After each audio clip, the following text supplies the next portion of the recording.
Vous avez peut-être déjà entendu cette publicité où on vous demande de donner votre voiture pour les enfants. 1877 Cars for Kids. Le rythme joyeux de Cars for Kids a convaincu cet homme d'aller de l'avant.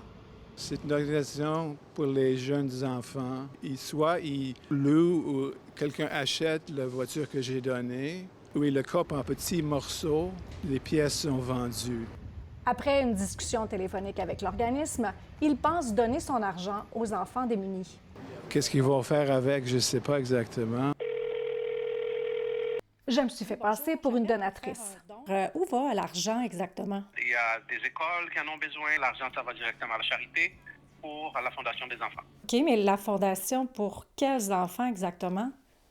Tous les enfants. Des enfants appauvris ou démunis dans des situations vraiment, vraiment difficiles. Je me suis quand même rendue sur le site Internet. Ici, on m'écrit que l'organisation charitable est davantage dédiée à l'éducation émotionnelle et spirituelle qui répondent aux besoins des enfants juifs et de leurs familles. Mais est-ce que ça a rapport avec des enfants juifs? C'est pas seulement les Juifs qu'on aide, on aide tous les enfants.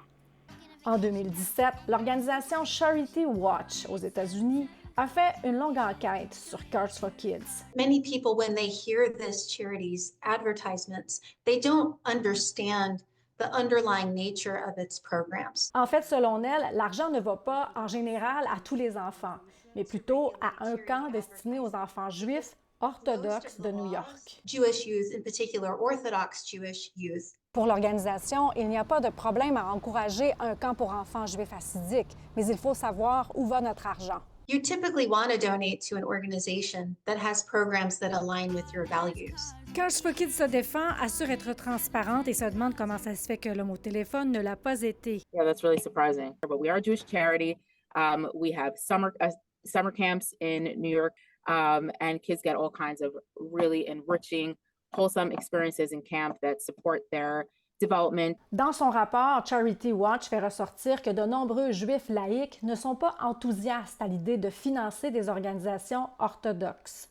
Une majorité de Juifs, principalement au Québec, sont séculiers, donc leurs caractéristiques d'identification seront plus vues par rapport à des critères ethniques, culturels et sociétaux. L'observance religieuse pourra être faible, voire minime, voire aucune. Sur les 90 000 Juifs qui vivent à Montréal, seulement 10 % sont orthodoxes. Par exemple, même des personnes juives, séculières, peuvent avoir vu cet organisme et se dire « Ah, finalement, à la fin, c'est pas trop ça qu'on voulait ». Parce que Cars for Kids, son but, à la fin, c'est un but un peu plus religieux, d'améliorer l'observation de la Torah. Pourquoi vous ne l'avez pas vendu, votre voiture? Non, c'est plus facile de donner à eux comme ça. On vous a donné un reçu pour un don? Oui, pour les impôts, oui. Selon Charity Watch, Cars for Kids empoche chaque année plus d'une dizaine de millions de dollars aux États-Unis et au Canada.